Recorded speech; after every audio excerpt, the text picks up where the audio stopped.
A war between Arab and Jew now seemed inevitable.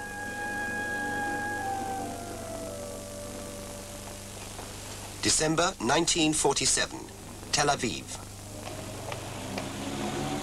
The Haganah, the Jewish underground army, started to mobilize.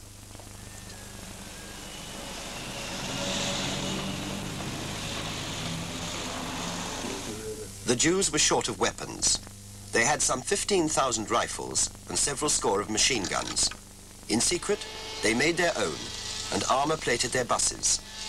Hidden in Palestine, they had heavier equipment broken down into parts. In Europe, they had arms they would ship in when the British left. They could call on some 10,000 fully trained and mobile men. 30,000 others could be called to arms. The Haganah planned its strategy. Well, the strategic thinking was in two completely categories. One was to exist, just to defend the soul in the settlements, and this was a tremendous job because our settlements were scattered between the Arabs, and so the local defense plus a little bit of the central strategy was to help them, particularly to keep the roads open to these settlements. The second problem was how to stand against the Arab invasion, and I would say that particularly since November 47, when we saw that the war is coming, our main problem was to maintain and hold the area which was allotted to the State of Israel according to the partition. That was the main basic problem.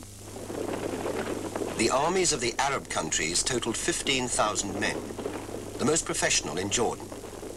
Although there was no firm commitment, both the Jews and the Palestinian Arabs expected military intervention by the surrounding Arab states. And the impression we were under is that armies were armies, and whatever the Jews had in the way of arms will never be able to face armies. We never saw the Arab armies in any battle, so we couldn't judge, but we were confident that they could overcome the situation. There was a force of some 2,500 Arabs, some seen here posing for movie-tone cameras, in and around Jerusalem.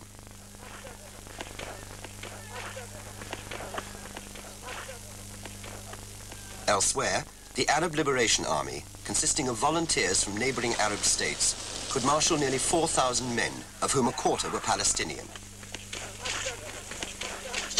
The Jews dug in.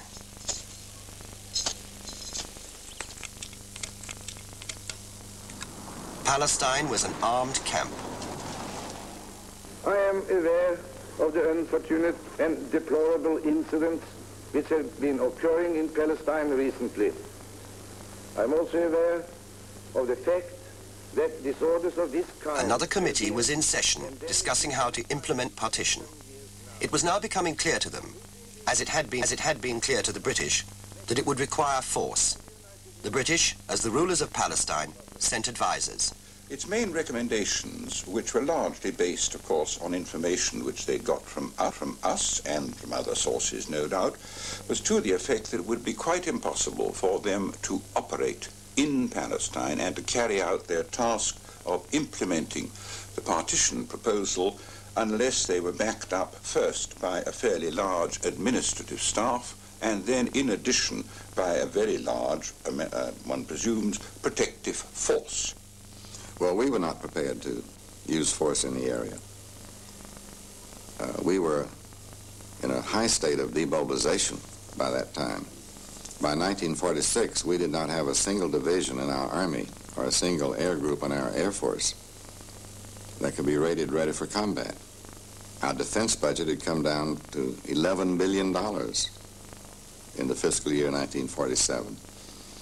So we were not in any position to think about using force to impose a solution on the Middle East. Now, had there been a United Nations trusteeship, and that required some forces, and several countries contributed forces, then I'm sure we would have contributed forces to that. But we never thought about trying to impose our own solution by our own forces in the Middle East. That was just not in the ballgame. The United States would be ready to consult under the Charter. American policy was ambivalent. As may be necessary to maintain international peace. The general security position in Palestine has degenerated very seriously since the resolution of the General Assembly was passed on November 29 last year. British policy remained firm. The withdrawal and the winding up of the civil administration are both being carried out against a background of increasing violence. I think it might be of interest if I were to read the exact words which were sent to me in an order which came from the War Office signed by Mr. Emanuel Shinwell, the then Secretary of State for War, in which he said that you have overriding military jurisdiction in certain areas specified by yourself, but you should exercise it only insofar as it is essential for the protection of our forces and for the orderly progress of the evacuation. And he goes on to say, you have no responsibility for the preservation of law and order in any part of Palestine except as required by you for the protection of our forces and for the purpose of evacuation. And that is the basis of why when these many incidents of violence between Jews and Arabs took place, we did not interfere unless it was necessary for the protection of our forces during the process of evacuation. Jerusalem's main Jewish business thoroughfare, Ben Yehuda Street, is a heap of smoking rubble. From all parts of the city, people run to the scene of the shattering explosion. And rescue work is carried out by all men of goodwill, British, Arab and Jew. But an early reaction of the Jewish population to this act of terrorism is to brand the British as its perpetrators. Feeling runs so high that police and army relief squads are ordered to withdraw.